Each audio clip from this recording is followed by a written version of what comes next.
Halo, selamat pagi semua.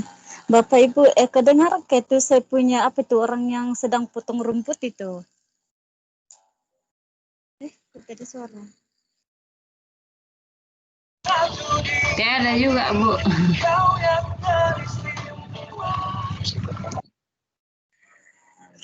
Halo, Bapak Ibu, kedengaran yang potong rumput itu ya bunyi. Suara.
Selamat pagi. Selamat pagi. Oke. Dengar sudah suara apa?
Halo, halo. Assalamualaikum. Selamat pagi. Dengarkah? Selamat pagi, Pak. Dengar Pak Ya. Sidik. Oke, thank you.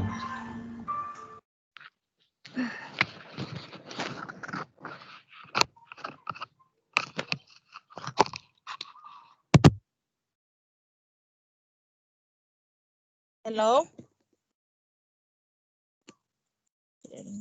Halo, sekejap ya, sekejap. Kita mulai sekejap lagi ya. Oke, yang bentang hari ini boleh ready. Nanti sekejap lagi.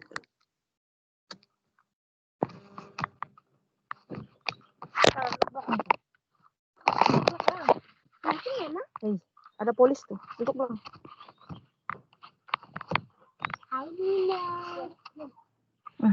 Mana kasih aku tablet.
Oke, assalamualaikum warahmatullahi wabarakatuh dan salam sejahtera. Selamat pagi semua. Selalu semangat pagi. Oke, tanpa buang masa, kita boleh teruskan kepada sesi pembentangan kita untuk topik kali ini dan dengan hormatnya dipersilakan.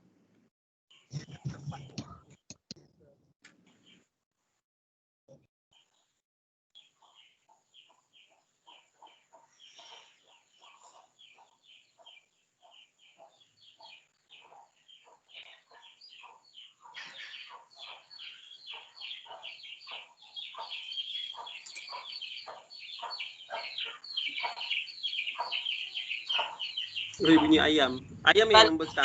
Pak Lukas bisa. Siapa yang bentang ini? Coba terus. Ibu Lince kali sama Pak siapa itu? Sama Pak Antus. Pak Antus, mana?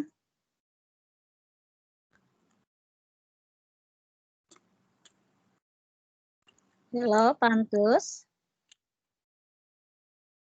Ibu Lince ya, sama Pak Antus. Belum bangun kali. Ibu Lince ya sama Pak Antus. Iya Pak, ya. Mungkin Ibu Lince boleh mulai dulu sementara menunggu Pak Antus. Saya tidak dapat buka yang PTT-nya itu, Pak. Coba kirim di grup.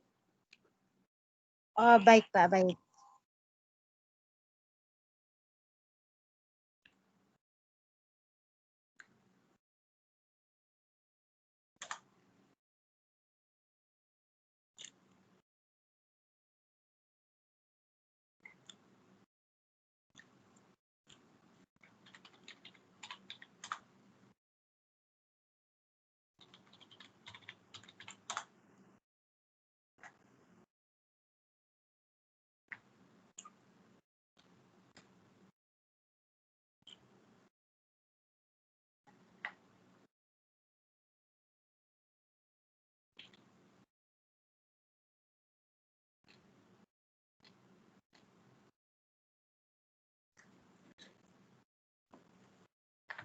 Sudah kirim?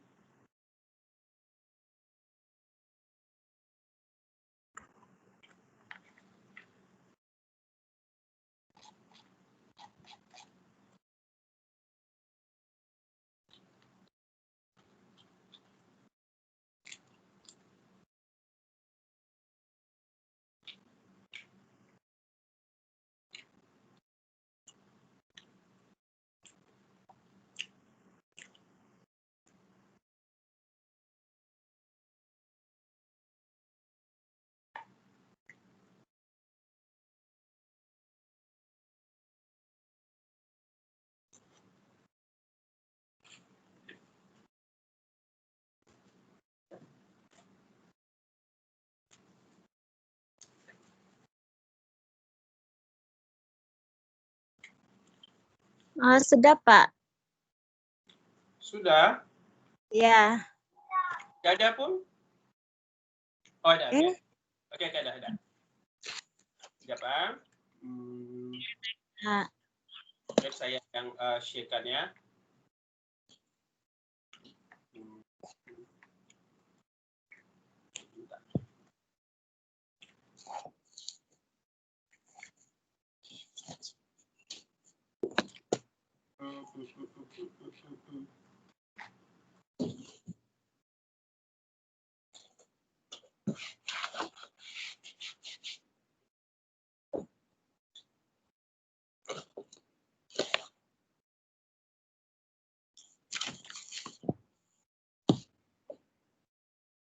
Selamat pagi.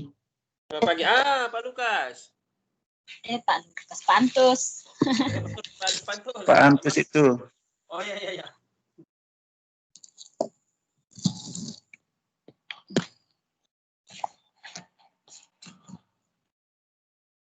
Jadi bagaimana terus?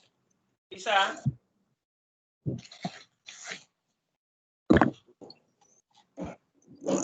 Pak, tolong tampilkan slide-nya, Pak. Iya, siap. Aduh nih, apa nih komputer siap lingkup terbanyak. Oke, Pak. Oke. Siap. Abang, jangan panggil-panggil Mama nanti ya. Ya, jangan. Astaga.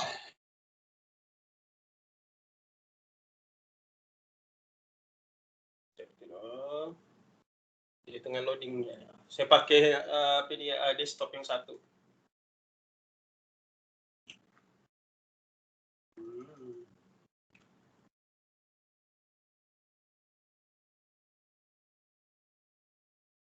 Join, adakah masuk?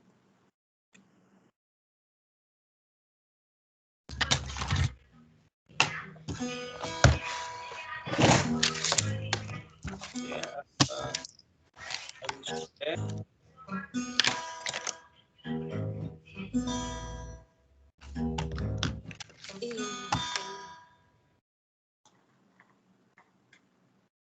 coba application entire screen window, entire screen share.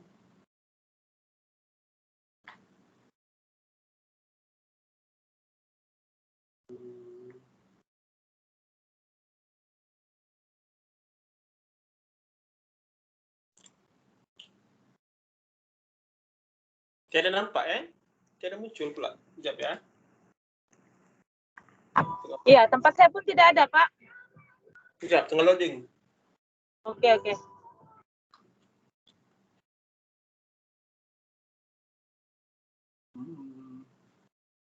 Lambatnya.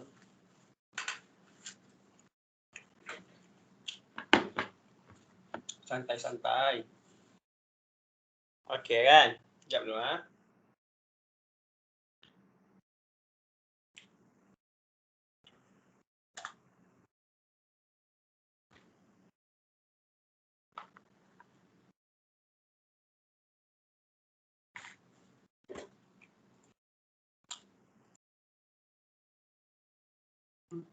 Bukan. Ini saya punya slide kuliah.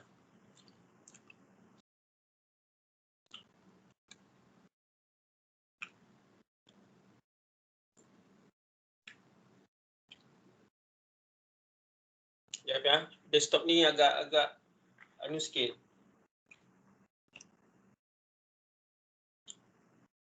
Agak minta puji sikit ni. Mau dipuji-puji dulu, Pak.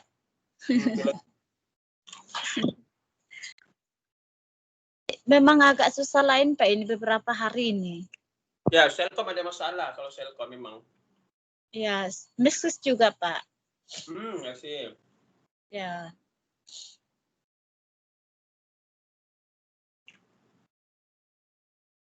Allah, lambatnya. Okey. Nampak kan?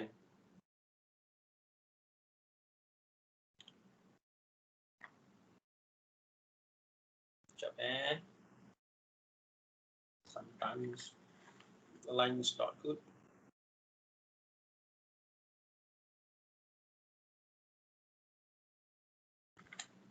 Okey. Okey, mula.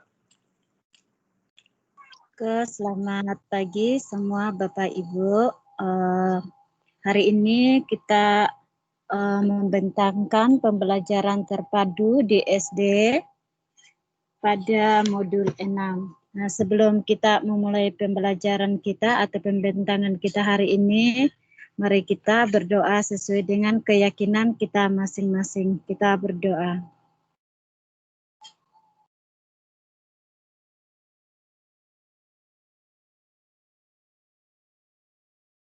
Berdoa selesai. Oke.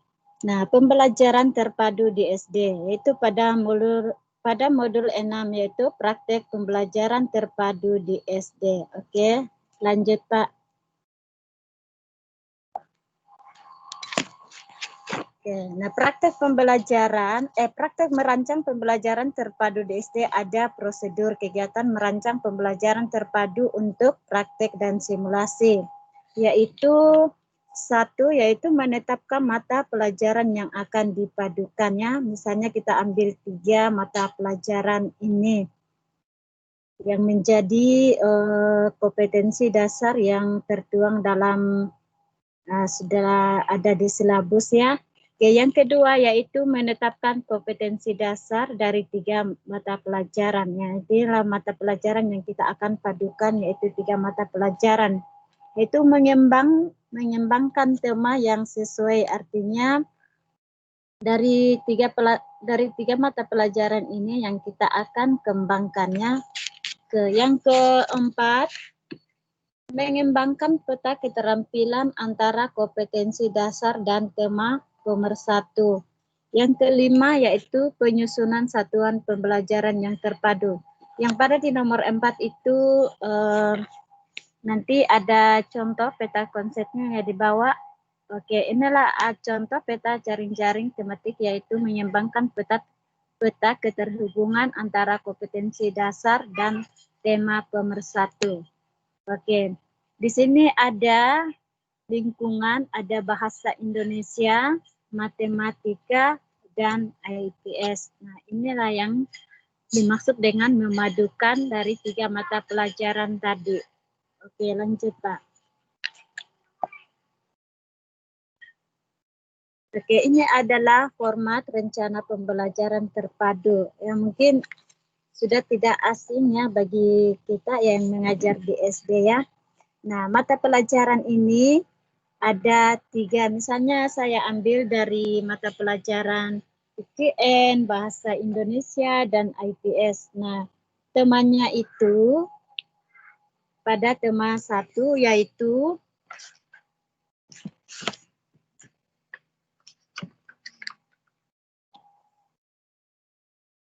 manfaat tumbuhan bagi kehidupan manusia. Nah, ini di kelas 3, saya ambil kelas 3 dan semester 1. Waktunya itu antara 1 jam. Oke, nah standar kompetensi ini kita dapatkan dari 3 mata pelajaran yang dipadukan itu tadi. Sedangkan kompetensi dasarnya yaitu tadi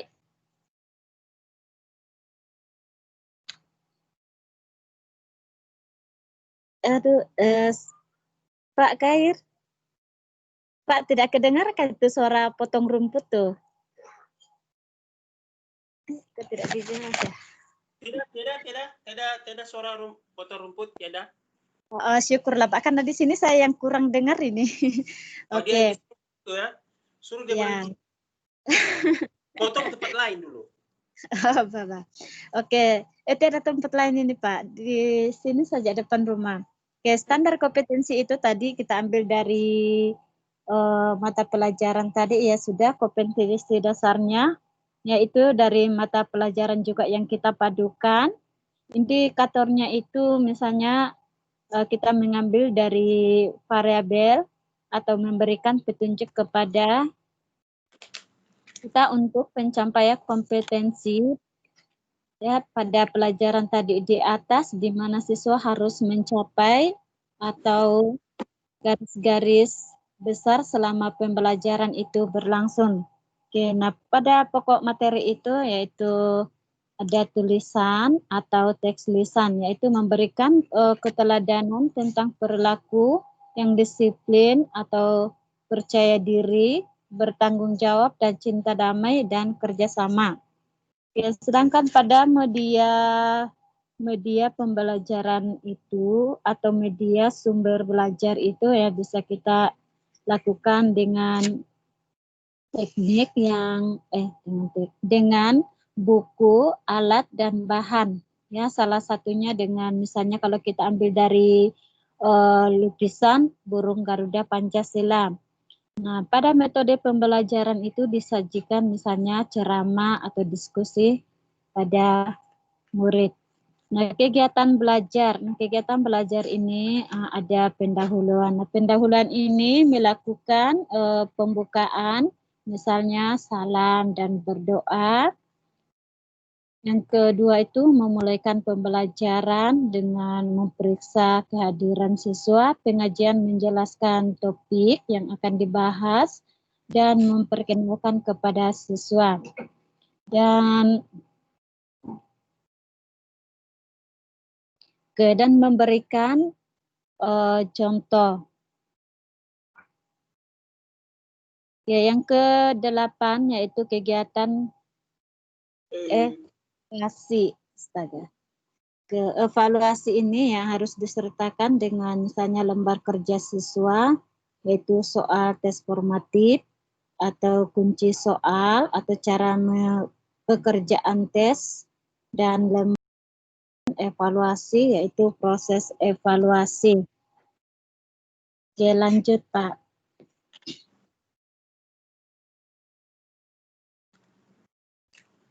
Oke, ini adalah satu alat penilaian kemampuan guru atau kepada siswa, itu lembar penilaian kemampuan merancang pembelajaran. Oke, yaitu tadi boleh di nomor 1 nama atau guru atau mahasiswa atau peserta nih, itu tempat mengajar, kelas atau semester, mata pelajaran itu, misalnya pelajaran yang akan dipadukan dan tema berapa, waktu dan tanggal berapa. Ya, lanjut Pak. Kenapa mau habis? Oke, ini adalah salah satu petunjuk atau menentukan tema atau bahan pembelajaran dan merumuskan tujuan atau indikator ya dari pembelajaran yang dipadukan tadi itu. Nah, misalnya satu, yaitu kesesuaian tema penghubung dengan kompetensi dasar dari 3 mata pelajaran tadi. Nah, di mana pada kotak pertama ada nomor di atas, kotak kedua ada juga nomor 2 dan seterusnya. Nah, di 1.2 ini menggunakan bahan pembelajaran yang sesuai dengan standar isi dan kompetensi, yaitu dari mata pelajaran tadi itu. Yang ketiga yaitu merumuskan tujuan atau indikator ya. Indikator tadi itu yaitu pada pencapaian kompetensi atau pembelajaran selama berlangsung. Jadi nomor 2, nah ini mengembangkan dan mengorganisasikan materi atau media pembelajaran atau sumber belajar. Nah, 2.1 ini yaitu mengembangkan dan mengorganisasikan materi dari 3 mata pelajaran itu tadi. Yang kedua yaitu menentukan dan mengembangkan alat bantu atau media pembelajaran.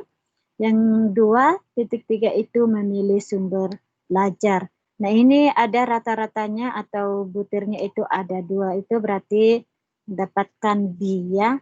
Oke, lanjut Pak.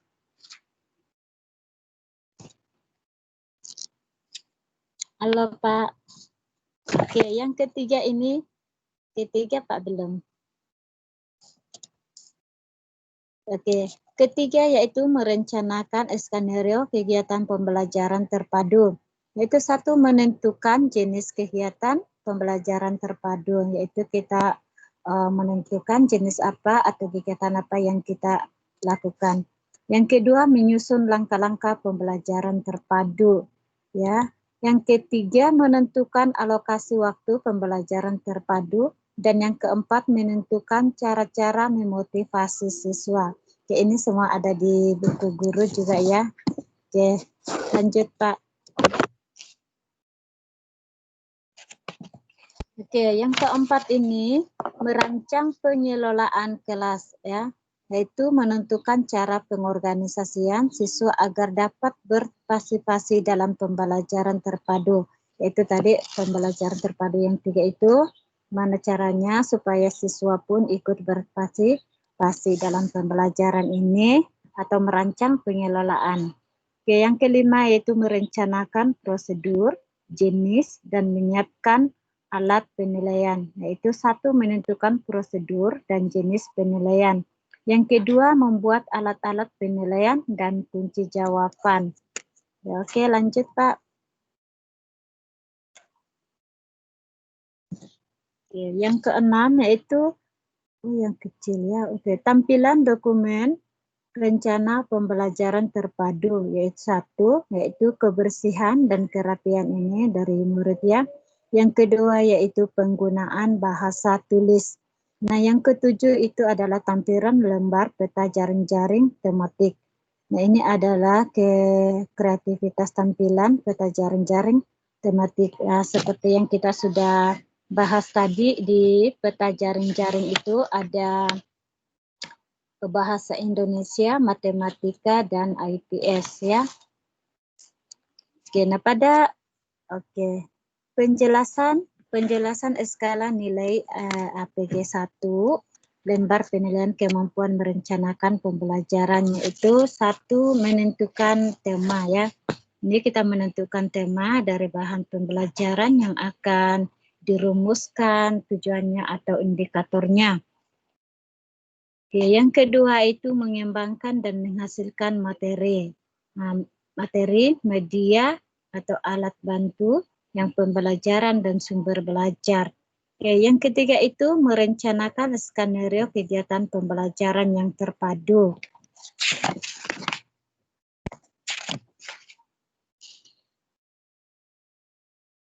Yaitu menentukan jenis ya, jenis kegiatan belajar. Misalnya kita dapat menjelaskan atau mengobservasi, belajar misalnya belajar kelompok atau melakukan percobaan membaca ya dan sebagainya. Ya, yang ke nomor 4 yaitu merencanakan pengelolaan kelas. Merencanakan pengelolaan kelas ini yaitu misalnya menentukan cara-cara pengorganisasian siswa agar dapat berpartisipasi dalam pembelajaran terpadu. Misalnya pengaturan pengorganisasian siswa per individu atau per kelompok dan penugasan atau ada yang cara kerja dengan dan kesempatan bagi siswa untuk mendiskusikan hasil tugas mereka. Yang kelima yaitu merencanakan prosedur atau jenis dan menyiapkan alat bantu. Nah, misalnya ini menentukan prosedur dan jenisnya itu misalnya penilaian dan penilaian proses, terus dengan penilaian akhir, dan jenis penilaian ini meliputi misalnya tes lisan, tertulis, dan tes perbuatan ya untuk menilai butir ini yang digunakan pada merencanakan prosedur tadi.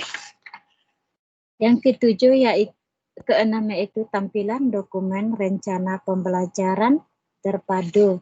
Nah, ini salah satunya itu tulisan dapat dibaca dengan mudah, ya tidak banyak coretan dan bentuk tulisannya konsisten dan tepat dan menarik ya.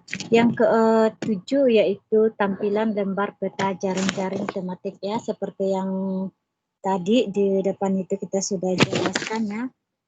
Ya ini yaitu misalnya pada kita memberikan pada skala penilaian 1 yaitu dalam merencanakan pembelajaran terpadu, yaitu 1 tidak 1 diskon tampak ya.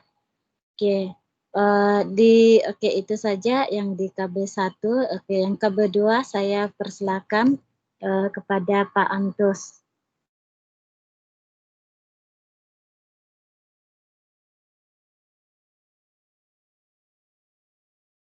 Terus? Oke, baik. Terima kasih Bu Lince. Selamat pagi Pak Khoir dan teman-teman sekalian. Saya akan melanjutkan pembahasan dari modul 6 ini pada kegiatan belajar 2. Melanjutkan pembahasan yang sudah dibahas oleh Ibu Lince tadi di KB1. Di mana pada KB2 ini akan kita bahas sama-sama tentang praktek pelaksanaan pembelajaran terpadu di SD. Jadi sebelum kita masuk kepada pembahasan yang lebih jauh, saya ingin menjelaskan sedikit bahwa praktek pembelajaran yang dimaksudkan dalam pembahasan ini adalah mahasiswa ketika mahasiswa melakukan praktek pembelajaran terpadu di kelas atau di sekolah sendiri gitu. Jadi ya akhirnya pada praktek tersebut adanya beberapa penilaian atau alat-alat penilaian kemampuan guru yang nanti menjadi panduan untuk pelaksanaan kegiatan praktek di dalam pembelajaran terpadu di SD. Nah, praktek pelaksanaan pembelajaran terpadu di SD ini, yang pertama setelah kita melakukan persiapan atau kita sudah melakukan praktek merancang pembelajaran terpadu yang sudah dibahas tadi, kita akan melakukan praktek pelaksanaannya. Nah, pelaksanaannya juga tidak terlepas dari apa yang sudah kita rancang, apa yang sudah kita rencanakan dalam pembelajaran terpadu. Apa yang kita perlu lakukan? Yang pertama adalah melakukan pembelajaran. Nah, melakukan pembelajaran ini tentu kita mengikut panduan yang sudah dirancang pada kegiatan sebelumnya. Kemudian mengelola interaksi. Nah, mengelola interaksi ini kembali kepada mahasiswa atau guru untuk bagaimana dia membangun hubungan interaksi antara mahasiswa atau guru kepada siswa pada saat pelaksanaan praktik atau pelaksanaan pembelajaran terpadu di sekolah. Kemudian yang ketiga adalah mendemonstrasikan kemampuan khusus dalam pembelajaran terpadu untuk 3 mata pelajaran tertentu secara bersamaan. Nah, di sini tergolong dalam isi yang sesuai dengan RPP. Kemudian kita harus mempunyai kemampuan khusus dalam pembelajaran terpadu untuk 3 mata pelajaran. 3 mata pelajaran yang tadi sudah kita siapkan pada praktik merancang pembelajaran terpadu. Jadi pada saat kegiatan praktik pelaksanaan pembelajaran terpadu juga harus mengikuti 3 mata pelajaran tersebut, di mana harus kita ingat bahwa pada saat kita mempersiapkan mata pelajaran atau kita menentukan perpaduan atau 3 mata pelajaran yang menjadi pembelajaran terpadu di SD, maka harus kita tentukan benar-benar bahwa mata pelajaran yang kita tentukan itu adalah mata pelajaran yang kita mampu untuk praktekin di SD atau di sekolah seperti itu. Sehingga pada saat pelaksanaan pembelajaran atau prakteknya itu kita tidak kewalahan atau pelaksanaan tidak keluar daripada tujuan pembelajaran. Yang keempat adalah melaksanakan penilaian proses dan hasil belajar. Jadi setelah kita melakukan pembelajaran terpadu dari 3 mata pelajaran tersebut, selanjutnya adalah melaksanakan penilaian proses dan hasil belajar. Pencapaiannya sejauh mana yang kita terapkan, metode dan segala macam ya. Kemudian yang kelima adalah kesan umum pelaksanaan pembelajaran. Secara umum kita simpulkan apa yang menjadi kesan, mungkin ada refleksi atau perbaikan-perbaikan yang perlu kita lakukan, ataukah ada pengembangan-pengembangan di mata pelajaran, mungkin di situ menjadi suatu kesan umum pelaksanaan pembelajaran. Oke. Selanjutnya. Oke, selanjutnya adalah penjelasan skala nilai alat penilaian kemampuan guru yang kedua. Jadi lembar penilaian kemampuan melaksanakan pembelajaran terpadu itu penjelasan skalanya seperti apa? Penjelasan skala pada alat penilaian kemampuan guru dalam melakukan pembelajaran. Kira-kira sejauh mana guru atau mahasiswa itu sudah melakukan pembelajaran untuk pada pencapaiannya di dalam kelas atau dalam mengolah interaksi di dalam kelas, sejauh mana kemampuan. Jadi di dalam kita membuat skala penilaian yang sudah dijelaskan tadi, skala penilaian atau alat-alat penilaian, format dari alat penilaian kemampuan guru yang kedua itu sudah dijelaskan pada pembahasan sebelumnya, yang dimana juga mencakup tentang melakukan pembelajaran. Kemudian yang kedua adalah mengolah interaksi kelas. Kemudian mendemonstrasikan kemampuan khusus dalam pembelajaran terpadu untuk 3 mata pelajaran. Kemudian melaksanakan penilaian proses dan hasil belajar. Lalu kesan umum pelaksanaan. Jadi di sini secara umum kita melakukan penilaian. Jadi kita menjelaskan skala penilaian. Jadi sesuai dengan format tadi tentang melakukan pembelajaran, mengelola interaksi dan sampai kepada kesan umum pelaksanaan pembelajaran di situ. Oke, next. Nah, ini lembar penilaian simulasi pembelajaran terpadu. Jadi seperti ini bentuk atau format lembar penilaian simulasi pembelajaran terpadu. Jadi percobaan pembelajaran terpadu yang kita lakukan itu formatnya seperti ini, di mana kita melihat yang pertama adalah aspek yang diamati. Apa sih yang diamati? Yang pertama, bagian pendahuluan atau kegiatan awal. Kemudian di dalam kegiatan pendahuluan itu harus ada motivasi. Ketika kita mulai membangun suasana dalam pembelajaran, sebelumnya guru harus atau mahasiswa harus membangun motivasi. Kemudian memberikan acuan apa yang menjadi pembelajaran hari ini, kita memberikan acuan dan menyampaikan kepada siswa, kemudian membuat kaitan-kaitan seperti yang sudah kita bahas pada materi-materi sebelumnya atau modul-modul sebelumnya. Kemudian skala penilaian adalah 1 sampai 5. Jadi kira-kira menarik perhatian ini atau motivasi ini mahasiswa, kemampuan mahasiswa atau guru itu sejauh mana? Apakah dia masuk di skala penilaian pada urutan yang ke-1, kedua, ketiga, keempat, atau kelima? Ataukah mungkin di bawah itu tergantung kepada prakteknya seperti itu. Kemudian di sini juga harus ada format penilaian pada waktu. Waktu juga diutamakan atau diperhatikan dalam kita melakukan kegiatan pendahuluan atau pada kegiatan awal. Kemudian di situ ada cara penilaian, di mana di situ rata-rata, kemudian mulai nilai 1, nilai 2, nilai 3, kemudian dibagi dengan 3. Itu sudah ada misalkan di atas.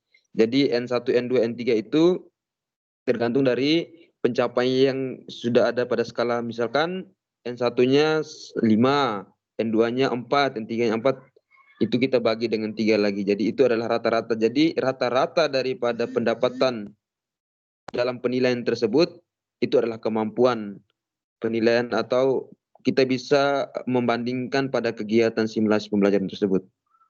Kemudian yang berikut adalah setelah adanya pendahuluan atau kegiatan awal, selanjutnya adalah penyajian kegiatan inti. Nah, ini yang sangat penting sekali sebagai mahasiswa dan guru untuk bagaimana menyajikan materi-materi pada kegiatan inti, di mana di situ harus ada penjelasan konsepnya, itu harus jelas. Konsepnya harus berdasarkan fakta atau data, kemudian prinsip dengan contoh-contoh.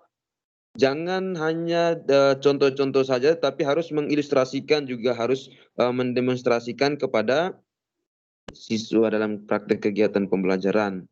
Nah, itu juga dinilai. Skala penilaiannya sama, waktu juga ditentukan, disesuaikan seperti itu. Kemudian harus adanya tanya jawab atau pemberian penguatan seperti itu tuh, yang ada di dalam aspek yang diamati. Kemudian yang berikut adalah pemberian tugas latihan secara individu, kelompok, atau evaluasi proses. Yang terakhir adalah ada supervisi saat siswa diberi. Jadi di sini adalah aspek-aspek yang diamati dan ada skala penilaian yang sudah disiapkan. Kemudian yang berikut adalah rata-rata juga sama seperti tadi, sejauh mana. Kemudian yang terakhir kegiatan penutup ya, atau kegiatan akhir. Jadi di dalam kegiatan akhir itu ada peninjauan kembali. Jadi kita meninjau kembali kegiatan yang sudah kita lakukan dari awal, dari pendahuluan sampai kegiatan inti dan sebagainya. Kemudian kita mengevaluasi kegiatan tersebut, mengevaluasi hasil belajar dan pemberian tindak lanjut. Seperti apa tindak lanjutnya. Jadi di situ dengan penugasan-penugasan yang kita berikan kepada siswa, maka di situ kita dapat lihat, kita dapat mengevaluasi bahwa hasil pembelajaran yang dicapai kira-kira sampai kepada skala berapa. Nah, di situ kita akan melakukan suatu tindak lanjut dalam kegiatan selanjutnya nanti, perbaikan-perbaikan sesuai dengan hasil pembelajaran atau evaluasi yang kita lakukan pada hari ini atau pada hari tersebut.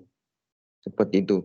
Jadi selanjutnya adalah penjelasan atau cara menggunakan lembar penilaian simulasi pembelajaran terpadu. Jadi penjelasan atau cara menggunakan lembar penilaian yang pertama adalah pendahuluan atau kegiatan awal. Nah, ini sangat teman-teman pasti sudah tahu, dan di dalam kegiatan perencanaan yang sudah dilakukan tadi atau praktik merancang pembelajaran tadi, itu tentu sudah dibahas tentang pendahuluan atau kegiatan awal. Ini sangat penting sekali. Kita tidak bisa melakukan kegiatan sampai kepada kegiatan inti dan pada kegiatan terakhir kalau pendahuluannya itu sudah kacau di situ. Artinya pendahuluannya kita tidak siapkan secara baik dan benar. Nah, pendahuluan ini sangat penting. Artinya kita mulai bagaimana masuk, kita mempersiapkan suasana dalam kelasnya, kemudian kita memberikan motivasi, kita mengajak siswa untuk mengikuti proses kegiatan pembelajaran, dan akhirnya kita bisa melakukan penyajian kegiatan inti. Jadi yang termasuk di dalam kegiatan awal ini tadi sudah dijelaskan pada pembahasan sebelumnya, dan setelah adanya kegiatan awal, penyajian kegiatan inti. Penyajian kegiatan inti itu sudah masuk kepada materi pembahasan atau pokok-pokok pembahasan, mulai kepada kompetensi intinya. Jadi ada kompetensi dasar dan kompetensi intinya. Jadi dimasuk kepada kompetensi inti di sini. Inti pembahasan, tujuan pembelajaran itu kita akan bawa kemana, itu masuk kepada penyajian kegiatan inti atau kegiatan pembelajaran inti. Jadi di sini guru diwajibkan atau guru bisa menentukan alternatif pembelajaran, alternatif kegiatan pembelajaran yang dimana bisa menyederhanakan dan bisa lebih memudahkan siswa untuk belajar atau lebih memudahkan siswa untuk menangkap materi apa yang kita jelaskan kepada siswa. Seperti itu. Itu masuk kepada kegiatan inti. Dan kemudian yang terakhir adalah kegiatan penutup atau kegiatan akhir. Nah, ini adanya doa penutup, kemudian kita memberikan penugasan, kita mengajak siswa untuk mengerjakan tugas atau PR-PR yang kita berikan untuk sebagai strategi guru untuk mengetahui kegiatan siswa di rumah.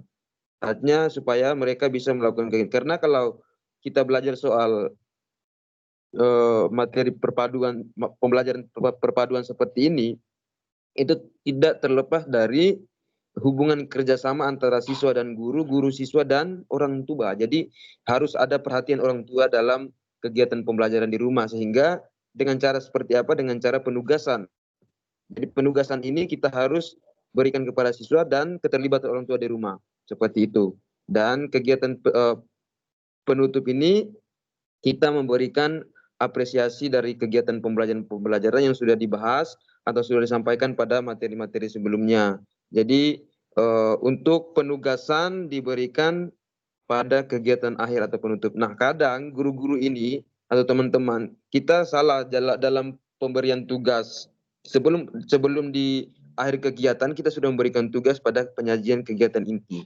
Nah, ini yang sangat sangat disayangkan. Kenapa? Karena waktu yang dibutuhkan pada penyajian kegiatan inti itu tidak dimanfaatkan untuk menyajikan materi-materi yang perlu disampaikan kepada siswa secara keseluruhan di situ. Jadi terkadang kita membuat hal-hal kecil seperti itu, tetapi itu juga mempengaruhi proses kegiatan pembelajaran atau dalam praktek. Jadi di sini karena bicara soal praktek, maka praktek yang saat ini kita lakukan mungkin sederhananya kita sudah melakukan kekeliruan dalam penyampaian tugas, pemberian tugas di waktu atau di tempat yang salah. Mungkin kita sudah dari awal sudah memberikan tugas. Ya, jadi dalam praktek yang seperti penjelasan ini, maka penyajian kegiatan inti itu sudah ditentukan dalam perencanaan tadi. Masuk kepada perencanaan pembelajaran tadi, itu prakteknya juga seperti itu juga. Jadi prosesnya sama, prosedurnya sama, dan mungkin sampai di sini dulu pembahasannya. Kurang dan lebihnya mohon dimaafkan. Sekian dan terima kasih. Jika ada pertanyaan lainnya akan dijawab, dan teman-teman yang ingin bertanya silakan bertanya, tetapi sebelumnya saya kembalikan kepada Pak Kohir dulu. Mungkin ada tambahan dari pembahasan ini atau ada penjelasan lanjutan. Saya berikan kesempatan kepada Pak Kohir. Terima kasih. Selamat pagi. Oke, terima kasih semuanya. Oke, bagus. Mungkin kita boleh teruslah kepada soalan ya. Kepada rakan-rakan yang lain yang ingin bertanya, mungkin ada yang tidak faham ataupun ada tambahan apa-apa, dipersilahkan ya. Oke, baik. Jadi kita langsung saja buka sesi pertanyaan. Jika teman-teman ada yang mau bertanya, silakan bertanya. Penanya pertama 3 orang ya teman-temannya dulu. Kita bahas dulu itu, nanti kalau ada pertanyaan lagi, kita akan bahas lagi. Jadi teman-teman yang mau bertanya silakan.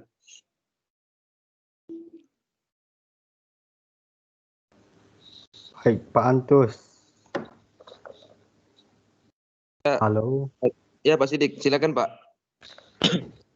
Oke, tadi di pertanyaan ini kepada Bu Lince yang tadi. Tapi Bu Lince alhamdulillah sudah menerangkan dengan jelas, dengan baik. Namun yang saya kurang pahami di situ tentang sebelum masuk ke modul 2 tadi itu apa ya? Ada dokumen tadi itu. Sebelum masuk di modul 2. Sebelum masuk di KB2 ya Pak ya? Iya, KB2. Ini. Ya, itu yang tampilan dokumen. Dokumen. Maksudnya apa tadi? Apa tadi Ibu bilang tadi? Saya belum paham. Oke Pak. Tampilan dokumen ini maksudnya dalam perencanaan pembelajaran terpadu, yaitu salah satunya kebersihan ya. Kebersihan ini pada pelajar dan kerapian, contohnya salah satu yang kedua yaitu penggunaan bahasa tulis, atau artinya ini atau bahasa yang sesuai. Oh, berarti yang tampilan dokumen rencana pembelajaran ini masuk dalam lingkungan ya? Atau etika? Iya Pak ya. Oh, berarti bukan tampilan dokumen yang sudah ada di sekolah, misalnya sistem pembelajaran di sekolah seperti apa dulu, seperti itu, bukan ya? Bukan Pak. Oh, oke Bu. Makasih Bu. Itu saja saya tanyakan.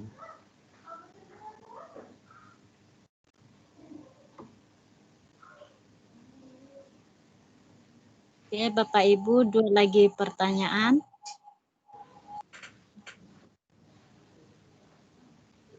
Halo Bu Lince, selamat pagi.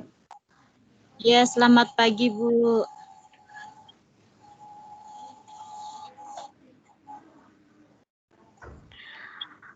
Oke, saya pun mau bertanya satu soalan.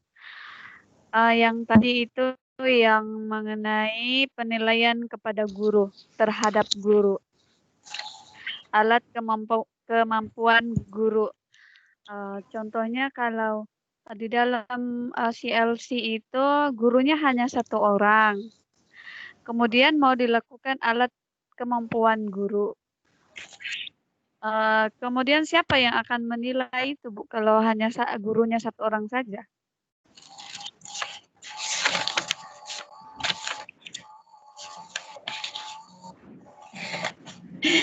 Itu saja Bu soalannya. Iya. Oke, baik. Ini saya coba jawab ya Bu Lince ya. Iya, silakan Pak. Jadi ini kegiatan seperti ini atau praktek merancang pembelajaran terpadu dan juga sampai kepada praktek pelaksanaannya, itu kita ada dua kategori di sini. Yang pertama adalah guru membuat praktek yang dinilai oleh tutor, dan guru membuat praktek atau mahasiswa membuat praktek itu di sekolahnya sendiri. Nah, kalau di sekolahnya sendiri harus ada beberapa guru yang melakukan penilaian. Seperti itu, mengikuti format penilaian atau alat penilaian kemampuan guru.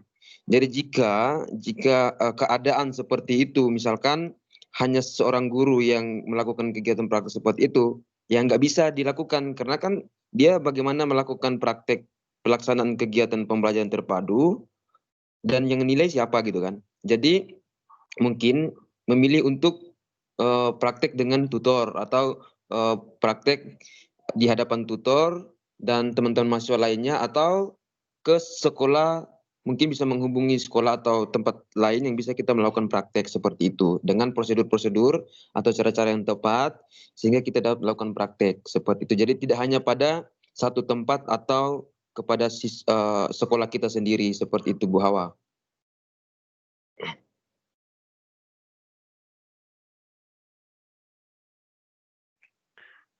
Oke Pak, saya kira untuk di sekolah begitu.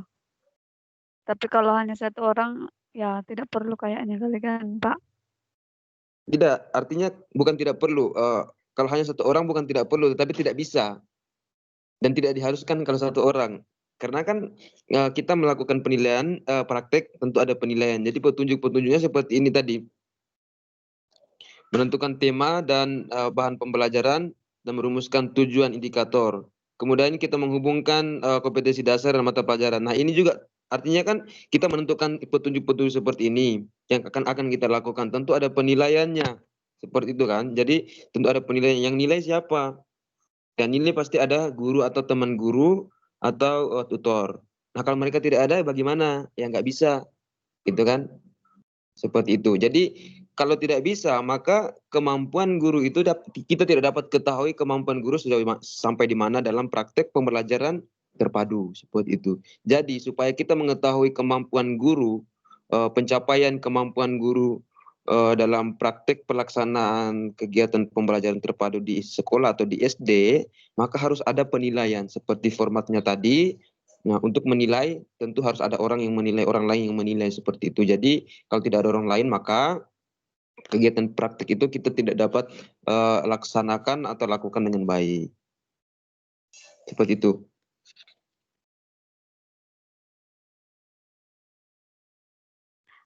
Oke Pak. Pak Antus, kalau seandainya memang tidak dapat kan dibuat, jadi apakah tidak boleh dilihat daripada kemampuan daripada siswa tersebut? Maksudnya kita ajar pembelajaran terpadu ini kan, praktek pembelajaran terpadu ini, tapi kita melihat daripada kemampuan siswa. Kalau siswa kita yang ajar ini mampu melakukan semuanya,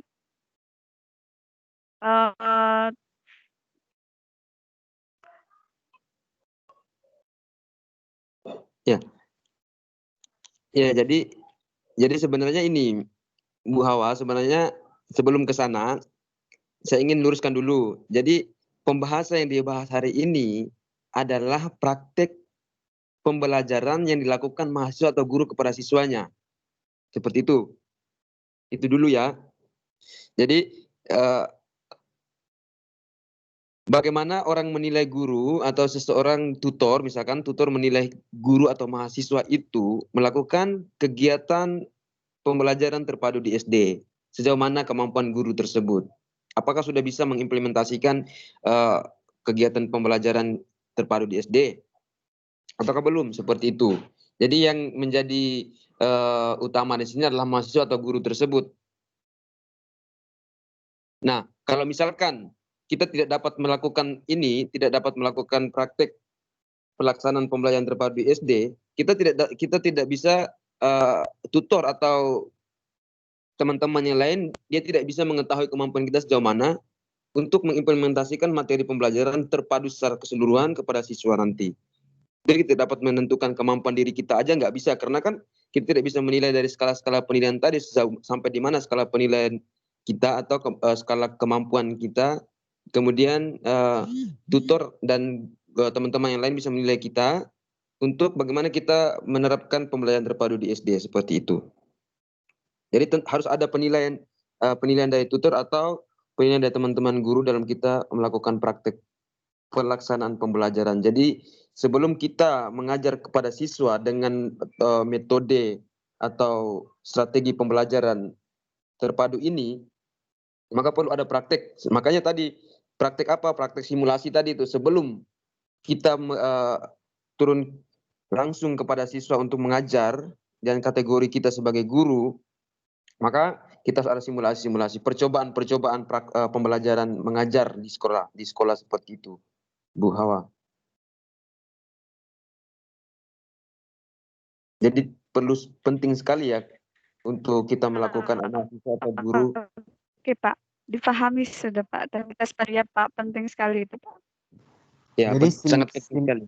Simulasi ini Pak Antus sama dengan mendemonstrasikan ya? Kalau mendemonstrasikan itu sudah masuk kepada sudah masuk kepada kegiatan pembelajaran tuh. Sudah ada aktivitas kegiatan interaksi tuh pembelajaran di situ tuh. Nah, kalau simulasi itu percobaan. Dia melakukan percobaan sebelum. Jadi simulasi itu bisa ada di demonstrasi itu saat kegiatan itu berlangsung. Sudah ada kegiatan dilakukan atau sudah kegiatan itu sedang berlangsung mendemonstrasikan. Kemudian kalau simulasi kan ada artinya kegiatan percobaan sebelum kita melakukan kepada kegiatan-kegiatan intinya. Kita mencoba kemampuan kita dulu. Bisa nggak kita menerapkan metode-metode tujuan pembelajaran, penentuan tema dalam kita merancang pembelajaran tadi, dari kegiatan pendahuluan, inti, dan akhir. Itu apakah kita mampu nggak menerapkan konsep-konsep seperti itu pada siswa? Seperti itu. Jadi dengan melakukan kegiatan simulasi, kita bisa mengetahui kemampuan guru sampai di mana skalanya, misalkan 1 atau sampai 5. Ya, kalau sudah seperti itu maka mulai dari penentuan tema, topik, tujuan pembelajaran itu sudah pasti jelas. Seperti kalau belum mungkin ada perbaikan-perbaikan seperti penentuan temanya mungkin belum tepat seperti itu. Nah, kalau demonstrasi itu kan kita sudah melakukan kegiatan-kegiatan pembelajaran sudah berlangsung, kemudian kita mendemonstrasikan, kita menyampaikan kepada siswa atau kepada teman-teman mahasiswa yang ketika kita melakukan pelaksanaan praktek kegiatan pembelajaran itu sedang berlangsung. Jadi seperti itu pasti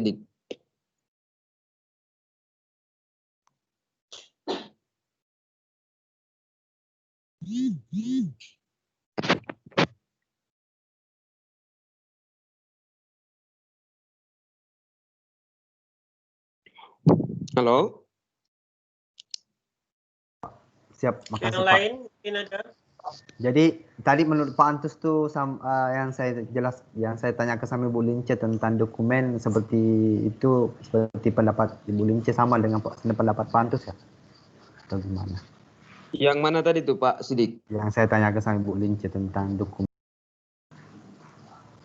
dokumen, Ibu Lince mengartikan tentang sikap siswa, kebersihan lingkungan. Tentang dokumen yang mana coba? Ini Pak di nomor 6 itu tadi. Ya, tampilan dokumen rencana pembelajaran terpadu. Oke, penjelasan skala nilai APKG 1 lembaran penilaian kemampuan merencanakan pembelajaran terpadu. Yang pertama, menentukan tema sudah, mengembangkan dan mengorganisasikan materi, media, alat bantu seperti apa. Kemudian sumber belajarnya dari mana seperti itu, merancangkan skenario kegiatan pembelajaran terpadu. Skenario pembelajaran seperti apa? Merancangkan pengelolaan kelas, merencanakan pengelolaan kelas, merencanakan prosedur jenis dan menyiapkan alat penilaian. Tampilan dokumen rencana pembelajaran terpadu. Kemudian yang terakhir adalah tampilan lembar peta jaring-jaring tematik. Tampilan dokumen yang dimaksudkan di sini artinya dokumen-dokumen apa yang kita perlukan di dalam pembelajaran terpadu. Jadi perbedaannya itu mungkin Ibu Lince tadi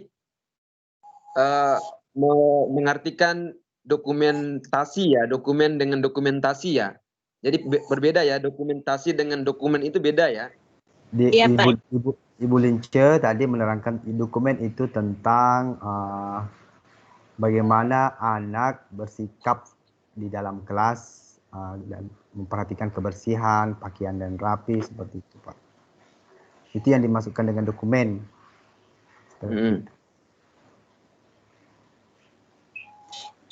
Kalau menurut Bapak bagaimana? Jadi tampilan dokumen yang dimaksudkan di sini itu adalah dokumen perencanaan pembelajaran terpadu tuh Pak.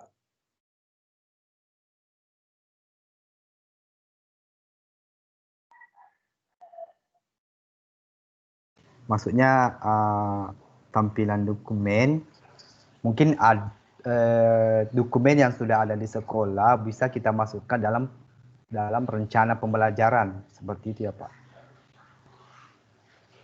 Ya, Atau jadi mungkin ada dokumen yang sudah kita masukkan juga di dalam rencana pembelajaran, akhirnya kita terapkan dalam inti pembelajaran.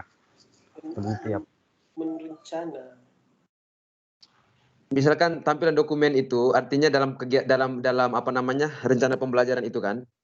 Nah, tampilan pembelajaran dokumen atau tampilan dokumen rencana pembelajaran terpadu tentang misalkan kita menentukan temanya tadi dan subtemanya itu tentang lingkungan sekitar misalkan, atau yang seperti yang dijelaskan Ibu Lince tadi tentang kebersihan dan kerapian itu ya. Nah, Iya Pak ya. Nah, itu yang akan dibahaskan nanti. Jadi dokumen yang kita tampilkan itu seperti tadi.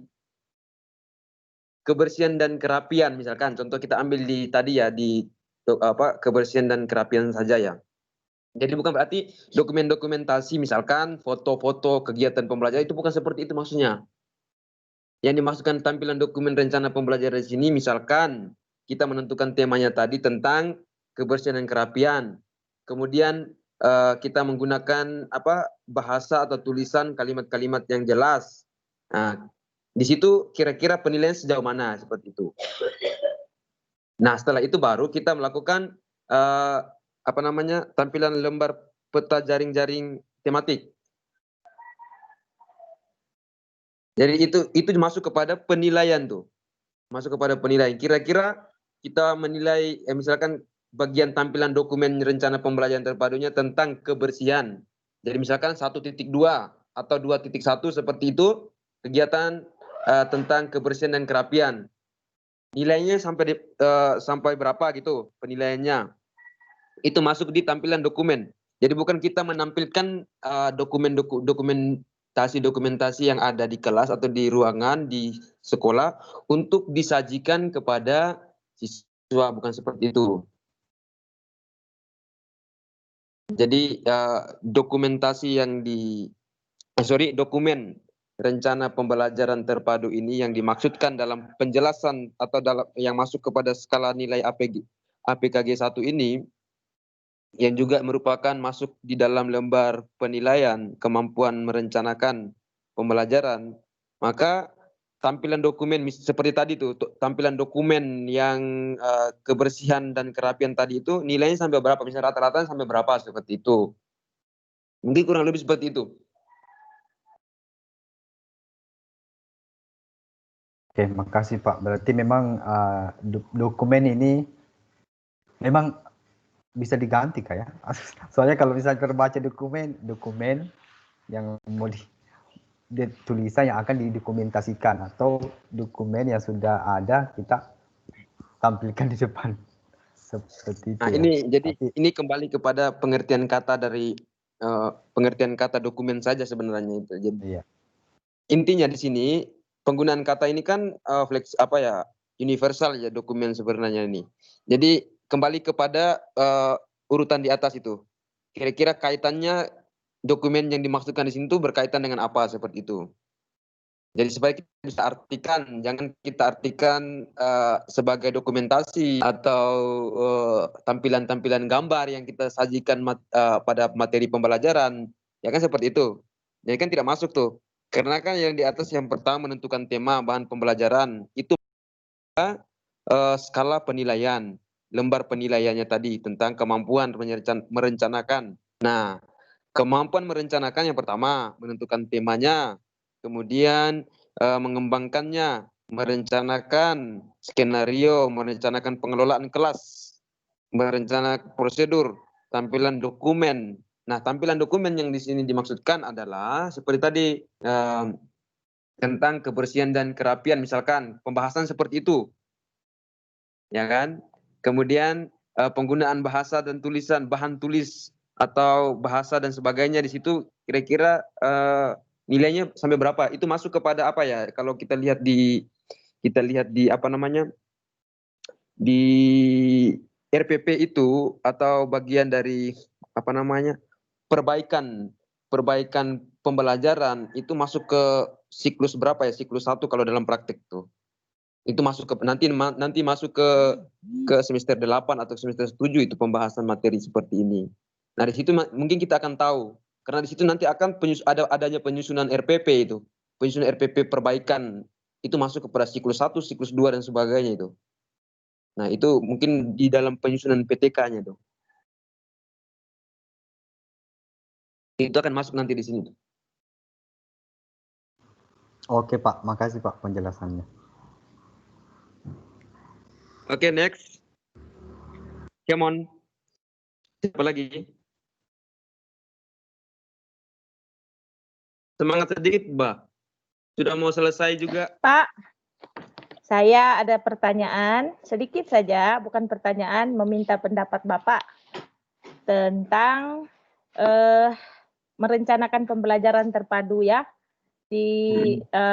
Menurut Bapak, apakah terpenuhi ataupun terpenuhi segala perencanaan Bapak di dalam secara teori dengan secara praktek gitu. Ibu Angel bukan terkena saman ya? Bos, sudah sampai rumah sudah. Jadi maksud pertanyaannya Ibu Angel ini dari praktek kegiatan pembelajaran yang saya lakukan begitu ya, mungkin pengalaman. Dari ya pengalaman merencanakan kan sekarang kita belajar tentang perencanaan pembelajaran. Oke. Menurut pendapat Bapak apakah secara teorinya dengan secara prakteknya itu apakah ya sinkron begitu? Apakah dia bisa berjalan bersama? Apakah dia berhasil begitu? Ya, jadi keberhasilan itu atau pencapaiannya itu tergantung keadaan juga sih sebenarnya itu. Nah, kalau bicara soal pencapaian ini, yang pertama kita belum melakukan prakteknya seperti ini dengan format yang ada, skala penilaian skala APKG-nya itu kita belum lakukan seperti ini. Tetapi kita sudah ada gambaran karena kegiatan seperti ini sudah dilakukan atau sudah diterapkan dalam implementasi kurikulum 2013 ini, masuk adanya format-format seperti ini. Nah, tetapi kalau menurut pengalaman kita kan belum ada penilaian seperti ini nih. Nggak ada yang menilai kita gitu kan. Kita hanya buat saja gitu. Sesuai dengan format yang ada, kita buat sesuai dengan kegiatan belajar karena kebetulan atau kegiatan perpaduan itu sudah dilakukan seperti itu. Nah, sudah ada penerapan kurikulumnya. Tetapi kegiatan pembelajaran terpadu ini tidak ada penilaian. Nah, kalau adanya penilaian seperti ini ya mungkin kita bisa mengetahui kemampuan kita dalam melakukan praktek pelaksanaan kegiatan pembelajaran terpadu itu sampai di mana atau sejauh mana gitu kan. Nah, mungkin kita bisa melakukan. Tapi kalau untuk sementara sekarang itu belum, karena kita nggak ada yang nilai ini sekarang nih.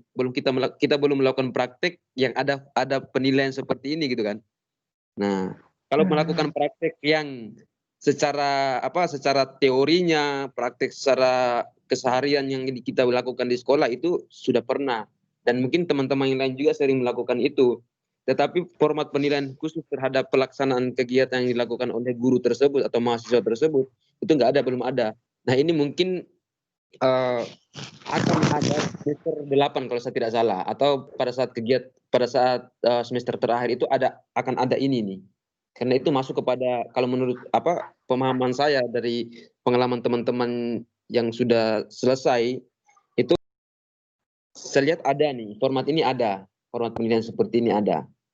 Itu masuk ke penilaian, itu masuk kepada PPT atau PTK itu, praktek di kelas itu. Tindakan kelas, ya. Itu kita menggunakan format ini. Nah, format ini digunakan, contoh tadi, apakah kita dinilai oleh tutor ataukah dari teman-teman. Nah, kegiatan pelaksanaan pembelajaran itu kan mungkin di sekolah nih. Oke, di sekolah berarti ada guru, ada teman guru atau tutor pembimbing lah, andai kata gitu kan. Tutor pembimbing yang ikut bersama dengan kita kalau misalkan. Maka tutor pembimbing itu yang melakukan penilaian saat kita melakukan praktek pembelajaran di kelas itu. Nah, seperti itu. Jadi tutor pembimbing itulah yang menggunakan format ini. Jadi mulai dari penentuan temanya itu sudah benar atau belum gitu kan. Itu kan ada penilaian nanti sampai skalanya itu skala penilaian itu sampai ke urutan berapa seperti itu kan, di situ kita bisa melihat di situ. Dan sekarang kan belum, kita masih di semester 5 tuh.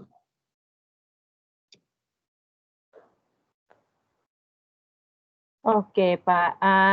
Dan bagaimana pula dengan Bapak sendiri yang sekarang ini, yang sekarang terjadi, yang maksudnya sejak Bapak di dalam kelas begitu, apakah RPP itu seiring dengan pembelajaran di kelas?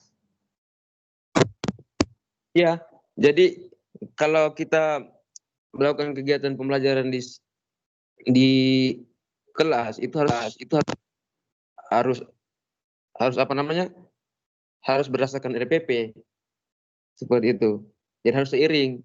Nah, RPP kan tujuannya kita merancang pembelajaran untuk kita ajarkan di dalam kelas.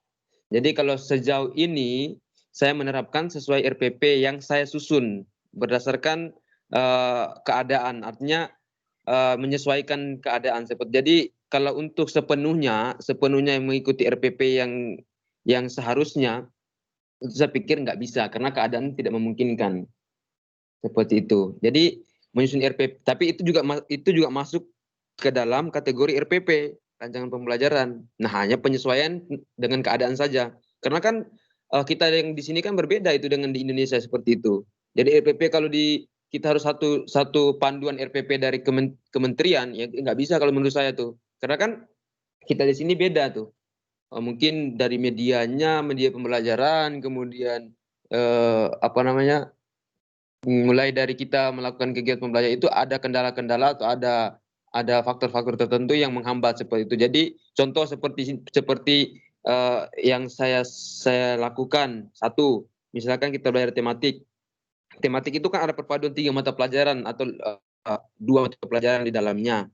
Nah, seperti itu. Jadi misalkan dalam tema 1 sub tema 1 kegiatan pembelajaran pertama itu mungkin di situ tidak ada media pembelajaran atau bahan ajar yang mungkin tidak mendukung kegiatan pembelajaran di tema 1 tadi. Maka kita bisa langkah saja ke sana gitu. Kita langkah ke sana yang artinya di situ bukan terlepas dari kegiatan tema 1, tetapi kita kaitkan saja di situ. Jadi tidak terfokus pada kegiatan tema 1 saja. Kita kaitkan di kegiatan pembelajaran berikutnya yang mungkin di situ berhubungan dengan kegiatan pembelajaran sebelumnya seperti itu. Jadi kembali kita sebagai guru melihat keadaan atau materi pembelajaran itu seperti apa, kita kembangkan di situ saja. Ikut sesuai dengan keadaan. Tapi kalau di Indonesia saya pikir harus berurutan dan itu sangat efektif sekali kita terapkan kurikulum ini di Indonesia itu. Kalau menurut saya. Karena kan semuanya datang dari sana. Semua apa yang ada di dalam buku atau apa yang menjadi pedoman itu ada di sana gitu kan. Nggak mungkin datang yang dari Indonesia kemudian pedomannya dari Amerika, kan nggak mungkin. Iya, betul. Mereka mengikuti perkembangan yang ada di Indonesia tetapi bukan di sini gitu. Iya, betul. Ya. Oke, apakah macam perlukah kita menukarkan seperti Bapak katakan tadi, menukarkan sedikit-sedikit silabus itu macam mana, Pak? Mengikut kesesuaian setempat begitu. Ya, itu saya pikir bisa saja. Kalau kan kalau kita menyusun rencana pembelajaran dan silabus seperti itu, tapi kita menyesuaikan keadaan saja. Yang ngapain kita memaksakan keadaan gitu kan? Menyusun yang ada, tapi tidak menjalankan yang ada gitu. Hanya sebagai itu susun aja ya, biarkan saya di situ. Kan teorinya sama juga dengan kita download dari Google juga tuh. Iya. Nah, yang kita download yang tidak dilakukan gitu kan. Nah, jadi susun yang real saja itu. Kebanyakan kan begitu tuh, banyak kita ini terus terangnya itu orang membuat laporan saja, dia menggunakan Google tuh, dia download semua, dia kirim, sudah selesai, ya kan? Ya kenyataannya seperti itu, ya kan begitu tuh. Contoh nih, misalkan mulai ada monitoring nih, ya teman-teman pasti download semua itu, simpan aja sih, itu bukan buat juga. Nah, Berim-rim itu kertas kita buat di situ tuh. Ya, kan Ya, begitu tuh. bukan semua juga ditengok. Ya supaya dinilai gitu kan. Supaya format Iya. penilaiannya itu lengkap di situ di checklist. Nah, selesai. Ya, ya. Jadi kalau saya real saja karena menurut saya itu kemampuan siswa itu punya kemampuan sudah ada sebenarnya. Kita mengarahkan, kemudian mereka pasti akan belajar sendiri seperti yang sudah saya ilustrasikan pada kegiatan pembelajaran sebelumnya.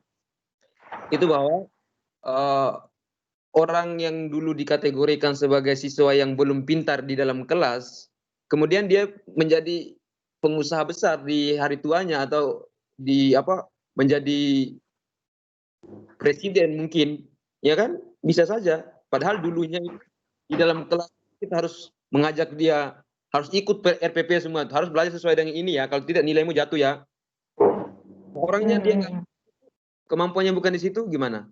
Jadi menyusun RPP itu sesuai dengan keadaan saya, menurut saya. Iya. Kita tidak perlu Seperti paksakan. ikan disuruh panjat pokok ya Pak ya? Iya. Ya. Itu saja Pak pertanyaan dari saya. Mungkin teman-teman lain ada yang mau ditanyakan kali. Sudah banyak saya punya pertanyaan. Oke. Kita mau dengar nih suara-suara yang jarang didengar nih, Pak Lukas. Siapa lagi tuh? Bu Salma. Bu Salma. Siapa lagi? Dua lagi lah ya kan? Salma dengan Ibu Salma dengan Pak Lukas. Coba suaranya. Selamat pagi Pak Antus dan Bu Lince. Ya. Silakan Bu Salma. Oke. Soalan saya Pak hanya untuk meminta pendapat. Bagi pendapat Pak Antus, mana yang lebih efektif dalam belajar, praktika atau teori? Itu saja Pak. Yang lebih efektif ya. Ini harus memilih atau bagaimana nih, Bu Salma? Memilih salah satunya. Iya Pak, bagi ya pendapat Bapak lah, yang mana lebih efektif dalam belajar? Pendapat Bapak, praktika atau teori? Kalau kita memilih antara dua teori dan praktek, saya pikir yang lebih utama atau yang penting adalah praktek. Tetapi kita tidak bisa praktek kalau tidak ada teorinya, gitu. Nah, tapi yang kalau diminta untuk memilih itu saya memilih praktek. Nah, lebih berhubungan langsung dengan kegiatan yang ada dibandingkan dengan kita membaca, mendengar, melihat dari teorinya saja, tapi tidak ada prakteknya. Berarti tidak ada hasilnya kalau begitu, gitu kan? Tapi tidak terlepas dari kedua-duanya, yang dimana praktek itu harus berdasarkan teori. Jadi teori itu yang memandu sebagai petunjuk atau prosedur pelaksanaan kegiatan prakteknya.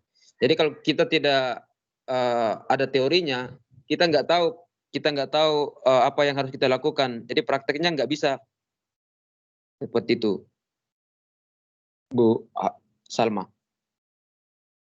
Jadi kalau memilih di sini, saya pikir kita tidak perlu memilih, tapi berjalan bersamaan. Antara teori dengan praktek harus berjalan bersamaan, seperti itu.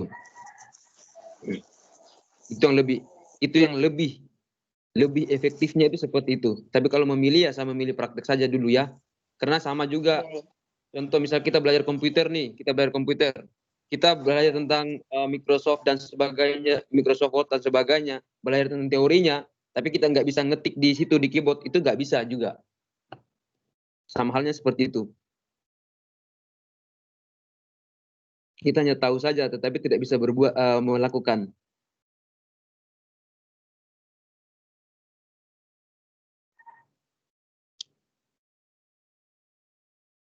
Pak Lukas. Pak Lukas, cepat kau Pak Lukas. Oke Pak, selamat pagi Pak Antus. Ya, pagi. Saya mau bertanya. Yang tampilan lembaran peta jaring tematik Coba Pak jelaskan dulu, saya tidak paham lah begitu. Dan berikan salah satu contoh lah.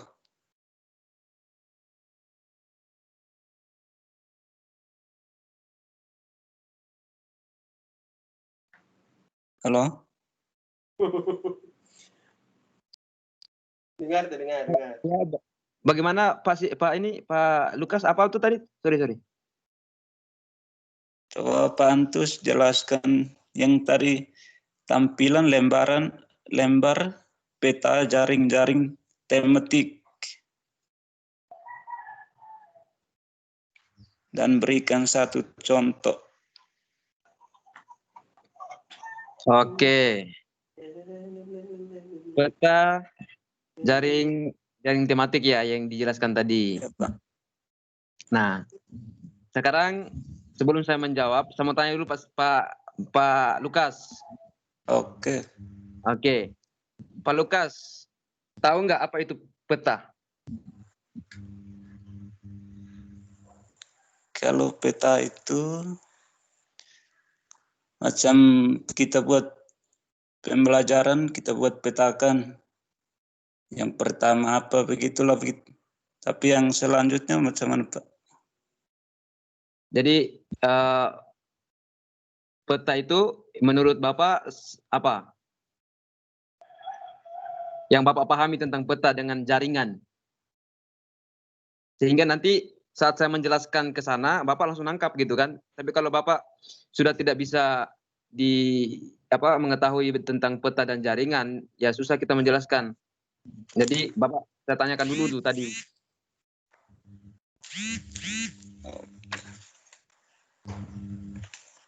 Ini macam apa itu? Petunjuk apa? Peta petunjuk lah begitu Pak. Petunjuk atau gambaran umum ya seperti itu ya? Ya, petunjuk. Suatu peta atau gambaran. Berarti sama juga Pak Lukas. Jadi di dalam peta jaringan tematik itu adalah menampilkan sebagian pembelajaran atau apa yang perlu kita bahas nanti. Petunjuk gambarannya. Jadi itu yang dimasukkan dalam peta jaringan tematik.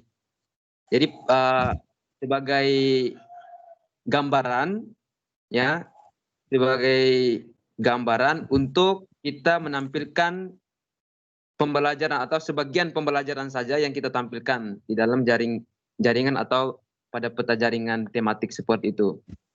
Ya, yang tadi seperti yang sudah dijelaskan tadi, mulai dari penentuan temanya, tujuan pembelajarnya, yang dirancang khusus untuk menggambarkan kepada siswa bahwa kegiatan pembelajaran kita itu seperti ini.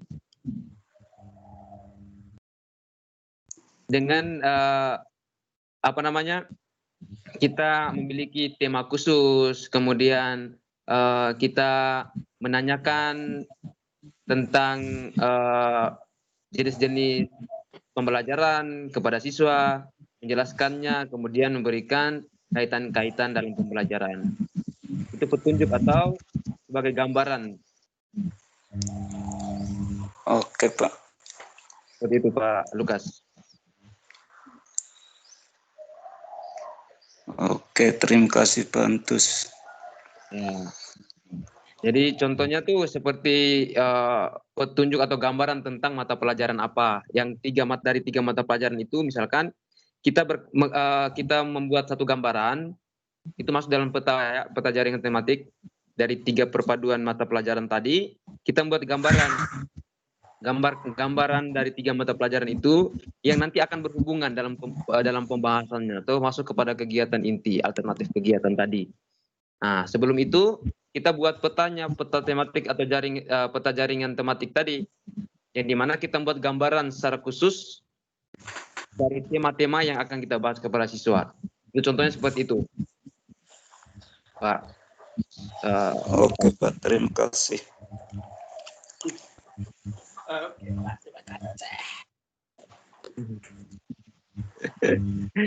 Oke, ada lagi? Kita meminta Pak Lukas menyanyi nih. Sedap suaranya Pak Lukas nih.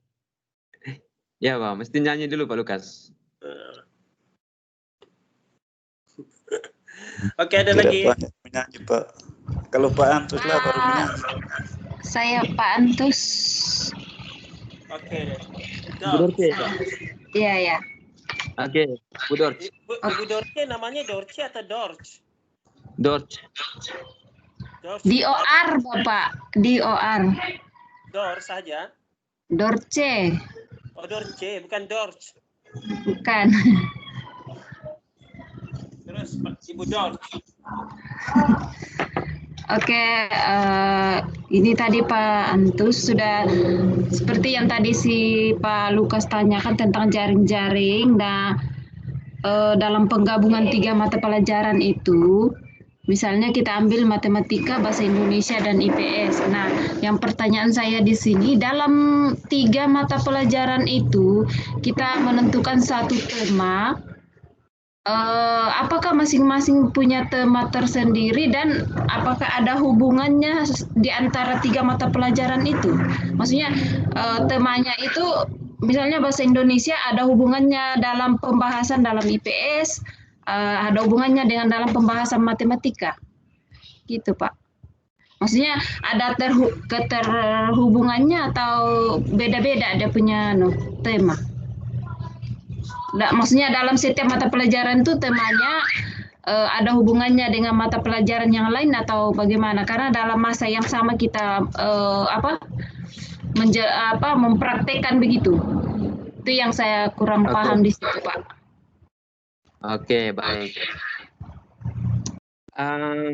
Kalau masuk kepada peta jaringan tematik, nah pertanyaan Bu Dorce tadi itu berhubungan, ya.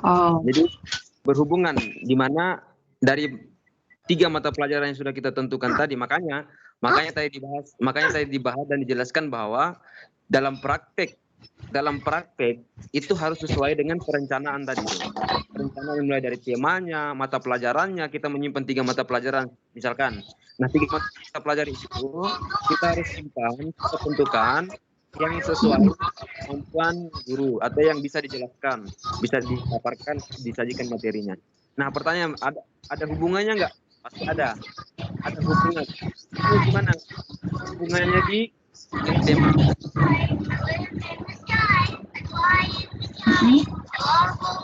Berarti dalam penggabungan 3 mata pelajaran itu harus ada hubungannya begitu? Iya, harus hubungan. Nah, hubungan misalkan 3 mata pelajaran.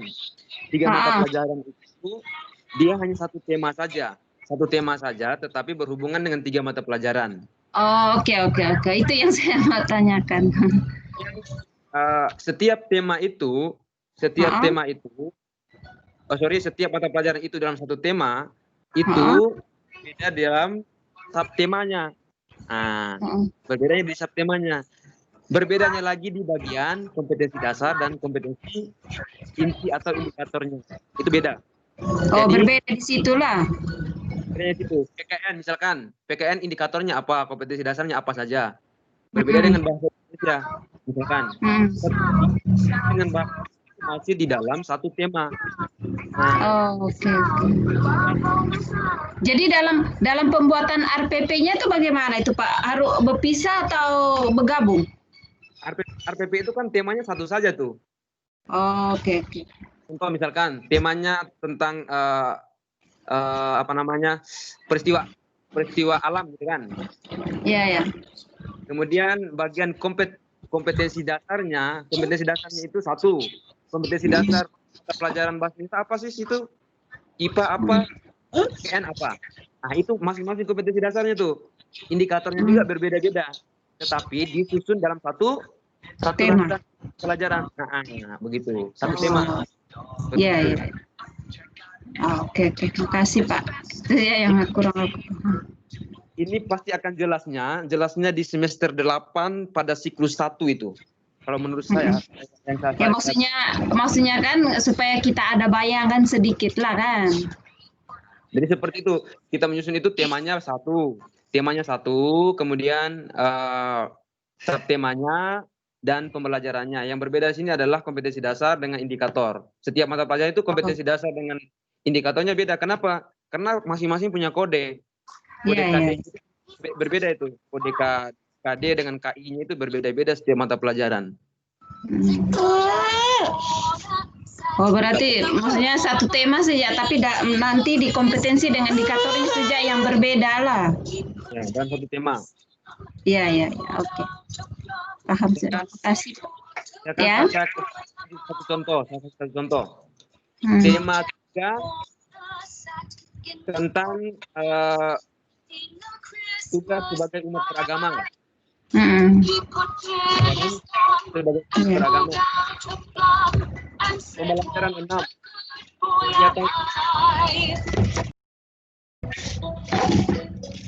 Putus sudah suara Bapak. Ya, karena di situ ribut.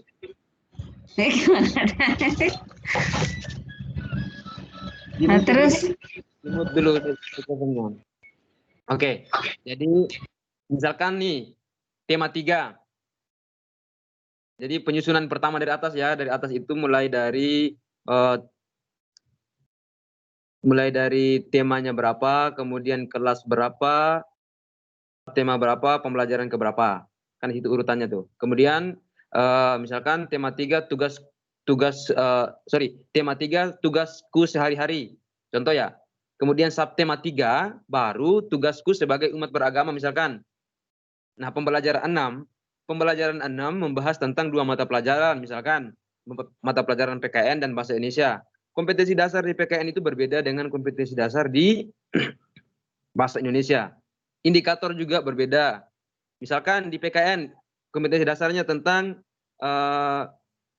mengenal nilai atau simbol Pancasila, PKN misalkan. Kemudian itu kompetensi dasarnya. Kemudian di bahasa Indonesia misalkan mengenal teks cerita atau narasi tentang lingkungan misalkan. Nah, indikatornya apa? Indikator PKN misalkan kita menunjukkan contoh-contoh perilaku di rumah atau di sekolah yang berhubungan dengan nilai-nilai Pancasila tadi. Kemudian bahasa Indonesianya apa? Menyebutkan urutan kegiatan-kegiatan yang berdasarkan dengan tema lingkungan tadi atau berdasarkan dengan indikator kompetensi dasar yang dimana kita meminta anak untuk mengenal teks cerita tentang lingkungan. Nah, seperti itu kan beda tuh.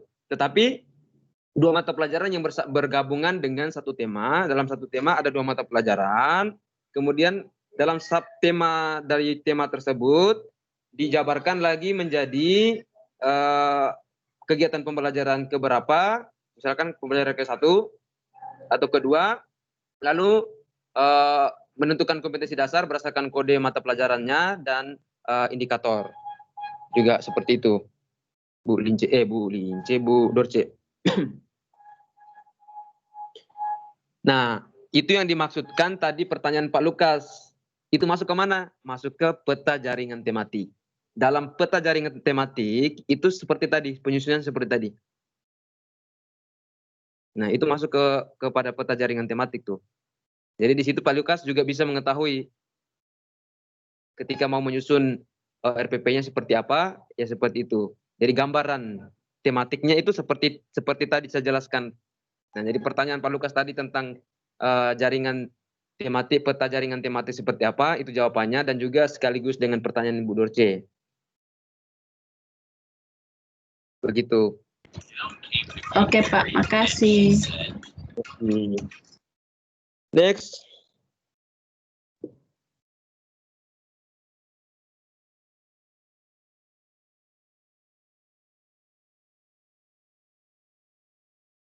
Ada lagi? Tiada? Oke, kalau tiada, terima kasih semuanya atas penglibatan yang diberikan. Ini sudah minggu ke berapa? Ke-6 ya? Ke-6. Tinggal 2 minggu lagi, Pak. 6. Ya. Pertemuan yang ke-6. Mantap, ke-6. Oke lah, kalau begitu itu sahaja yang dapat disampaikan.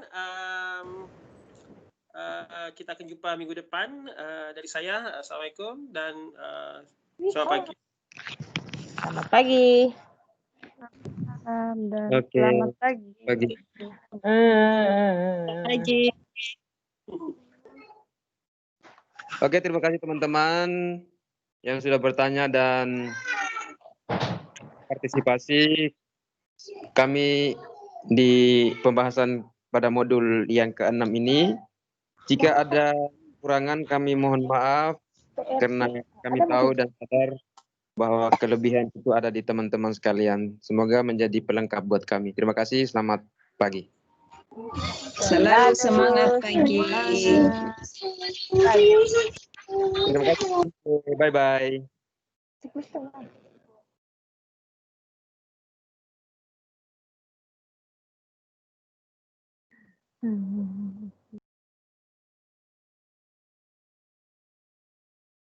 Apa sekarang?